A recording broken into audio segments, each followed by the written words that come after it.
Pilot ഓഫീസറെയും family കാണാൻ വേണ്ടി പോകണം. പിന്നെ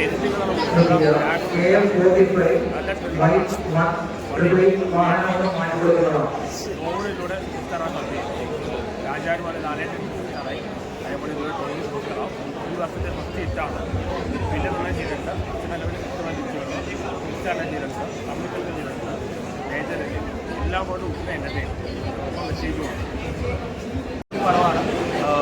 നിങ്ങൾക്ക് എല്ലാവർക്കും ഒരു ഫുള്ളി പാക്ക് ത്രില്ലർ തന്നെയാണ് അത്തിവർ മനസ്കാരം ഒരുക്കി വെച്ചേക്കുന്നത്. അപ്പോൾ ഈ പടം എല്ലാവരും ഒത്തിരി കഷ്ടപ്പെട്ടെടുത്തൊരു സിനിമയാണ്. കുറേ വർഷം ഒരു വർഷത്തിന് മുകളിലായി പടം ഷൂട്ടിങ് തുടങ്ങിയിട്ട് കാര്യങ്ങളൊക്കെ തുടങ്ങിയിട്ടും അതിൻ്റെ എല്ലാം നിങ്ങൾക്ക് പടം സ്ക്രീനിൽ കാണാൻ പറ്റും. ഒരു ഹോളിവുഡ് ലെവലിലുള്ള പടമാണ്. അപ്പോൾ അതിൻ്റെ അത്രയും ക്വാളിറ്റിയിലാണ് ഈ കണ്ടന്റ് ക്രിയേറ്റ് ചെയ്തിരിക്കുന്നത്.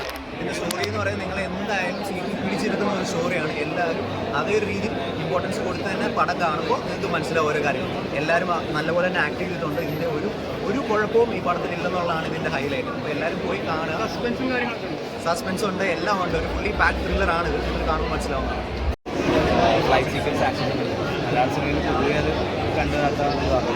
അത് നല്ല രീതിയിൽ കൺവിൻസിങ് രീതിയിൽ CG ആണെങ്കിലും നല്ല രീതിയിൽ നിർമ്മിച്ചിട്ടുണ്ട്. That was good. ഓവറോൾ ഒരു പക്ക സ്റ്റൈലിഷ് ആക്ഷൻ സോങ് ഇൻറ്റുമാണ്. ഒരു ക്യൂരിയോസിറ്റി ബിൽഡ് ചെയ്യുന്നുണ്ട്. ആക്ച്വലി നിശ്ചിത കിട്ടിയത് ഇൻട്രസ്റ്റ് വരാൻ മാത്രമേ ബാക്കി ഓർമ്മ വ്യത്യസ്ത പൈസ ഹാപ്പി ചെയ്യാം. ഓബിയസ്ലി 2025 എന്ന് പറയുന്ന ഈ ഒരു വർഷം നല്ലൊരു ചിത്രത്തോടുകൂടി തുടക്കം കുറിച്ചു. ഐഡൻറ്റിറ്റി എന്ന് പറയുന്ന ഈ ഒരു ചിത്രം 2 പേര് ചേർന്നുള്ള ഡയറക്ഷൻ കുറിച്ചു.